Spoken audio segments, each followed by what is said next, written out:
Just before joining you all, we learned from the Bureau of Labor Statistics that unemployment has fallen in 43 states in May as Americans are going back to work.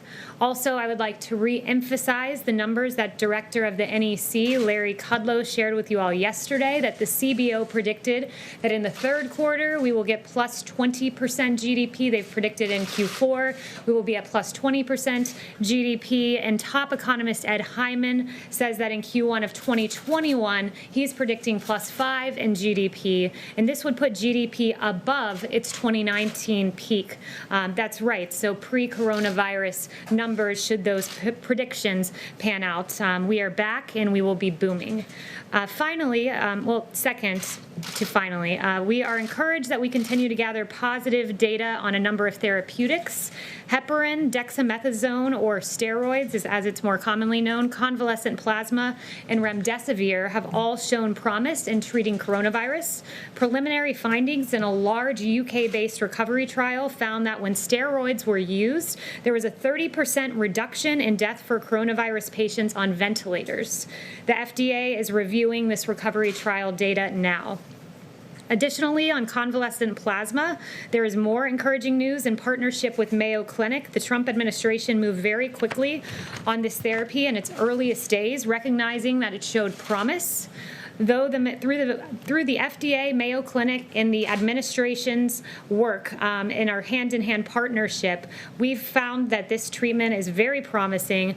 This has shown that the administration has left no stone unturned in looking at every possible treatment at the very earliest stages. The lead investigator of this Mayo Clinic study, Dr. Michael Joyner, summed up his work in saying that convalescent plasma, quote, continues to look promising, end quote, noting the, quote, excellent news of this study, which covered a diverse population of patients. About 20% were African American, nearly 35% Hispanic, 5% Asian, and 40% women.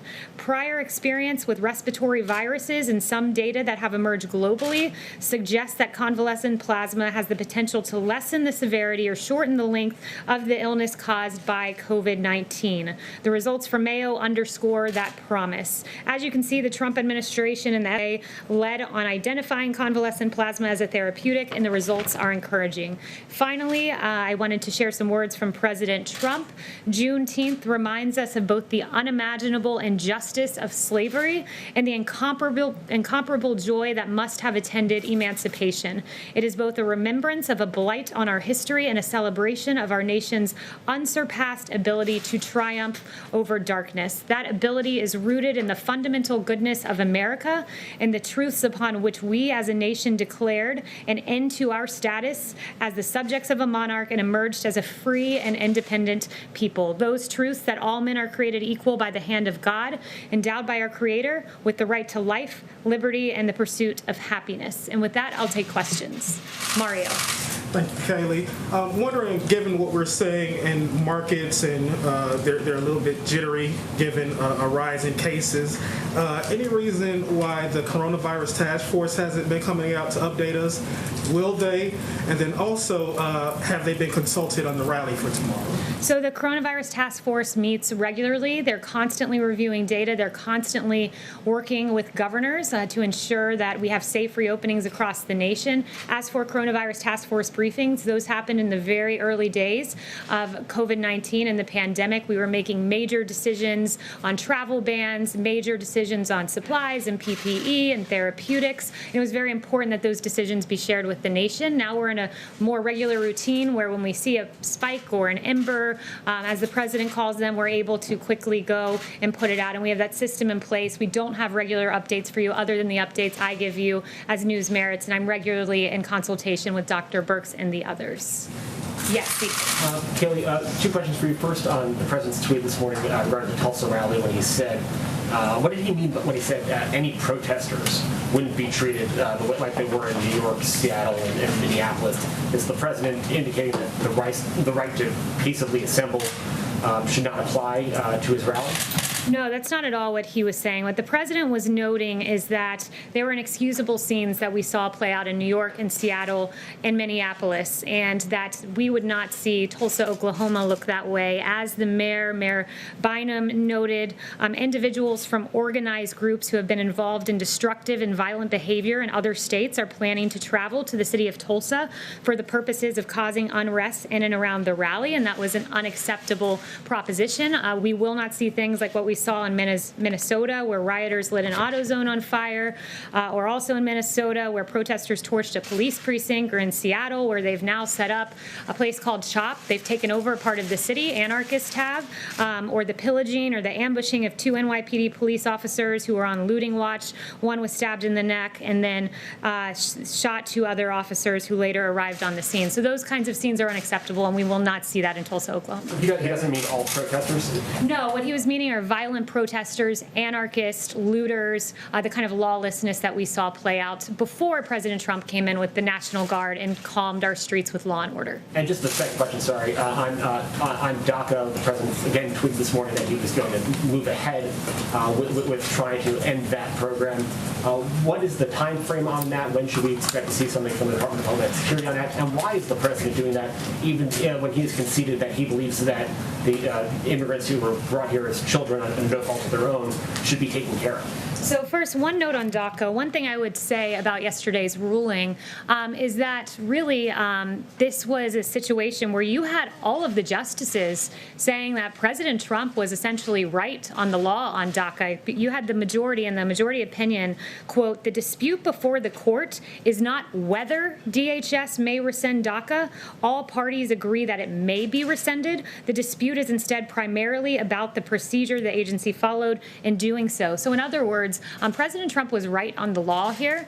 It was unlawful the way President Obama went about this, but as for the way forward, I just was in and was speaking with the president and the chief of staff about this, and we're looking at documents currently, and we're going to move forward in a responsible way and cure some of the remedies and the unlawfulness that we see with the previous memo that brought DACA into place, but we want to find a compassionate way to do this. So that's the notes I have as to how we'll be moving forward. Kristen.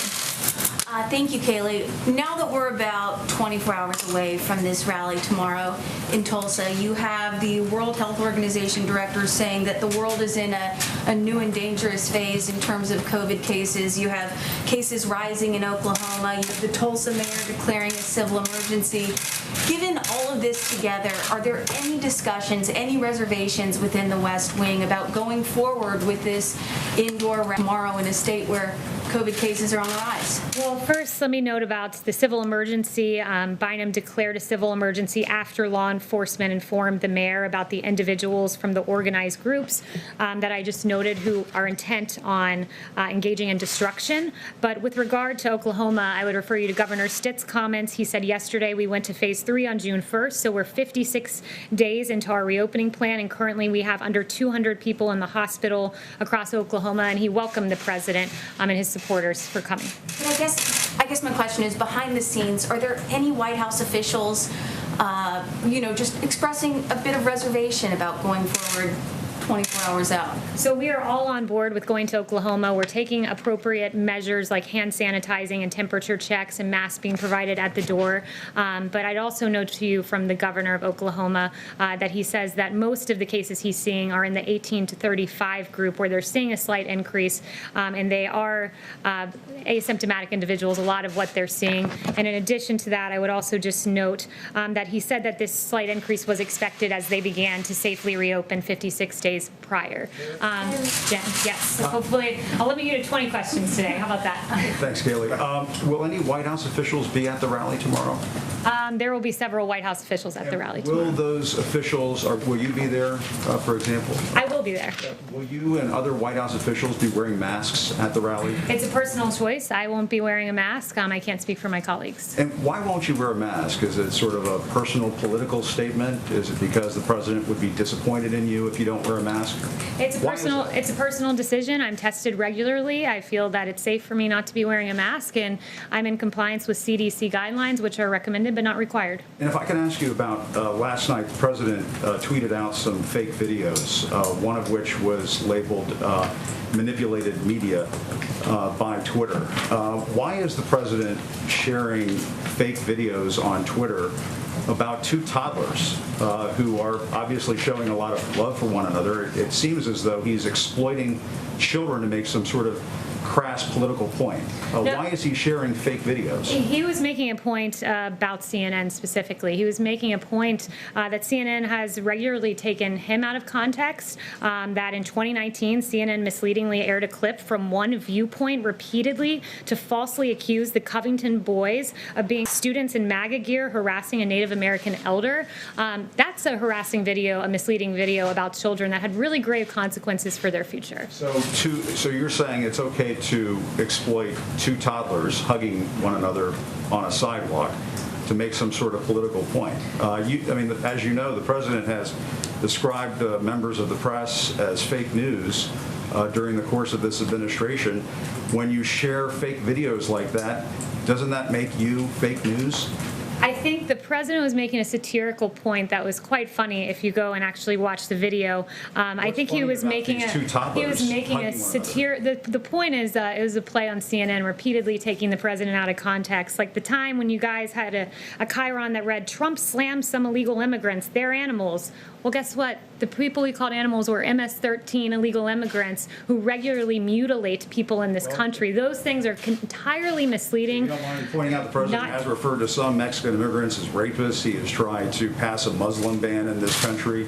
He has described black NFL players as sons of bitches if they take a knee during a football game. That's an absurd attempt to justify the misleading headlines that are regularly on your network. Like I was just walking in, watching CNN as they lauded the quote rallies in the streets. Are you saying that the president gotta let me finish, Jim? This isn't a cable news segment. I'm answering your question right now from the White House podium. When I walk out of here,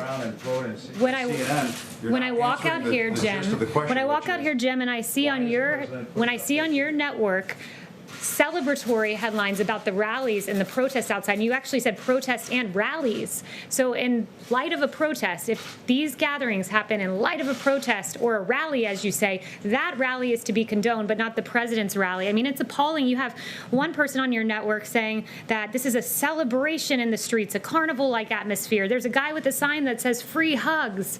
It's beautiful what's happening in the streets. There is music. People are hugging. You celebrate hugging in the context of a protest.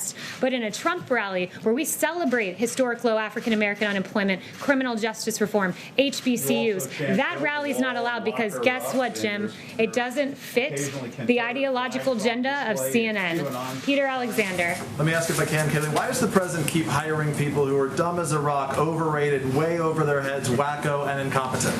So the president makes hiring decisions based on the fact that he likes to have countervailing viewpoints. I spoke to him this morning about the hiring of John Bolton in particular, and he said, I like to counterbalance my own opinion with individuals that oftentimes have the very opposite opinion of my own. He likes the model of having a team of rivals, like what we saw in President Lincoln's administration.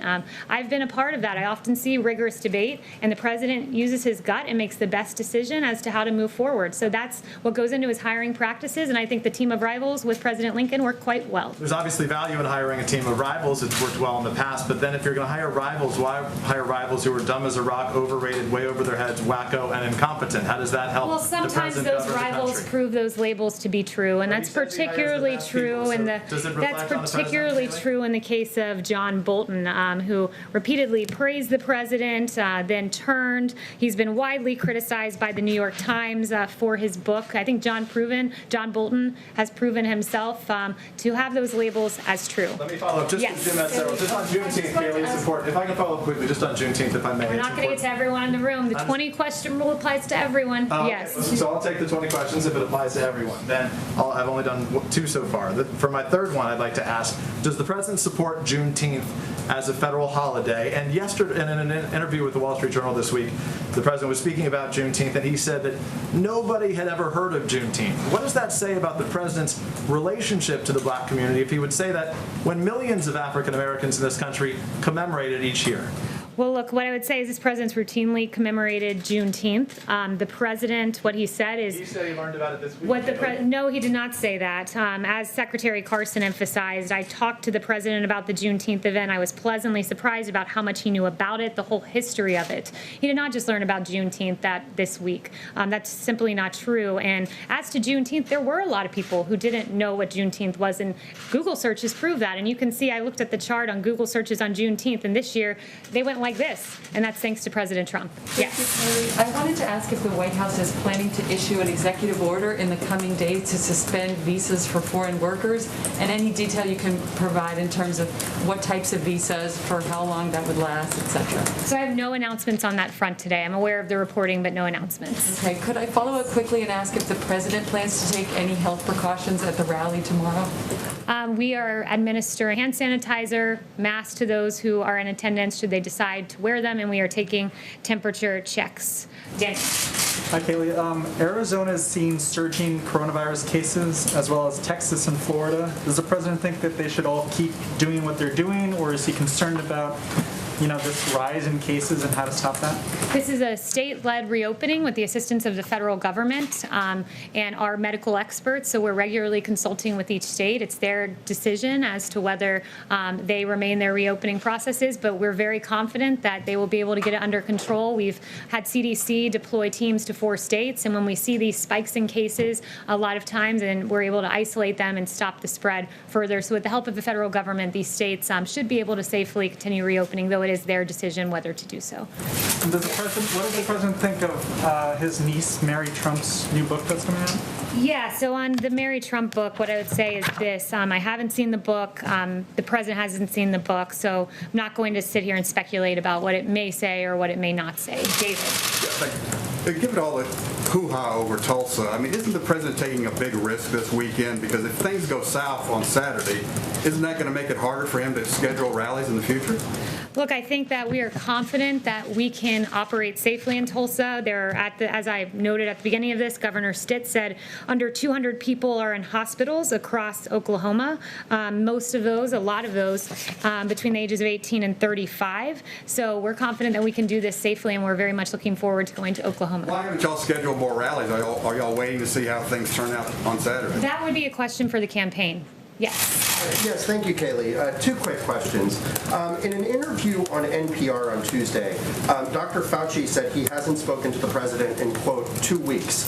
Why have they gone so long without talking, and is this still a priority for the president, the virus? Absolutely, it's still a priority. It's why the task force meets regularly. The president is given that information. The vice president has been leading on the task force, and the president ultimately makes the decisions and is constantly kept up to date with the latest numbers. And then the second question, obviously, the president is very against violent protest.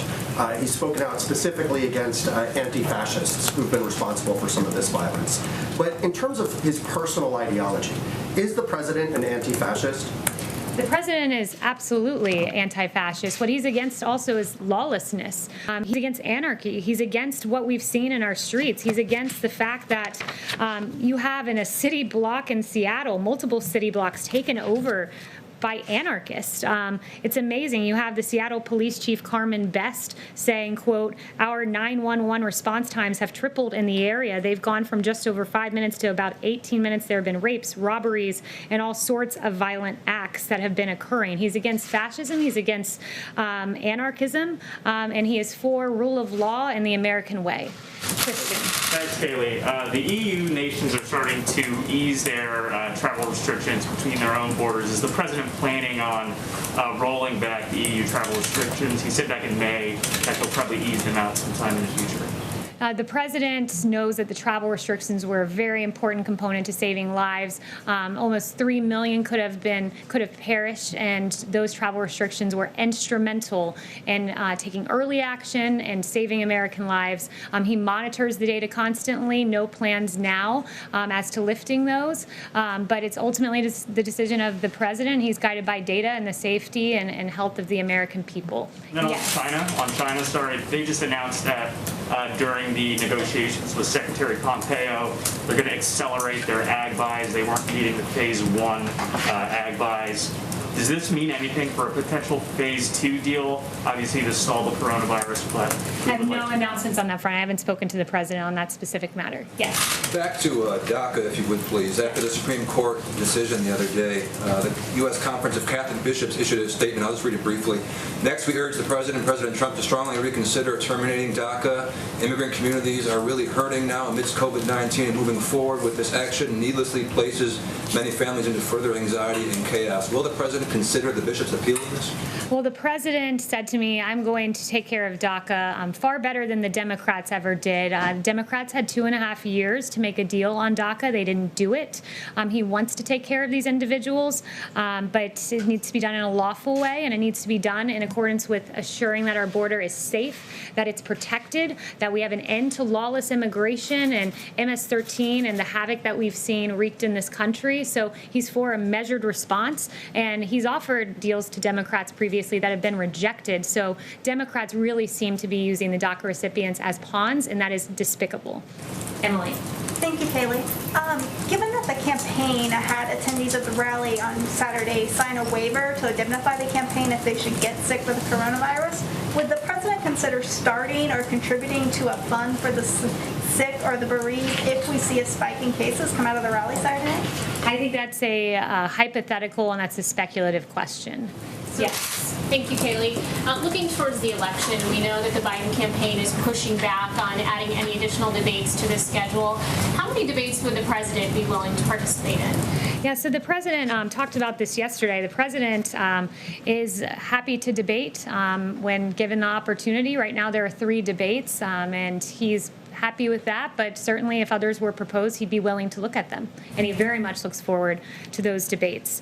One thing I would note, and I think it's just very important, especially as we go into the weekend and we begin to look at some of the news coverage out there, is that I would encourage all of you to cover the protest in the same way that you covered the rally goers. It's really quite something when you look at this extraordinary video by Media Research Center and Newsbusters, where you have multiple hosts on MSNBC, CNN, and CBS boasting about the, quote, massive crowd. I mean massive. Tens of thousands of people, thousands and thousands, up to 200,000 people, they exuberantly exclaim. But then they have grave concerns about the size of the Trump rallies.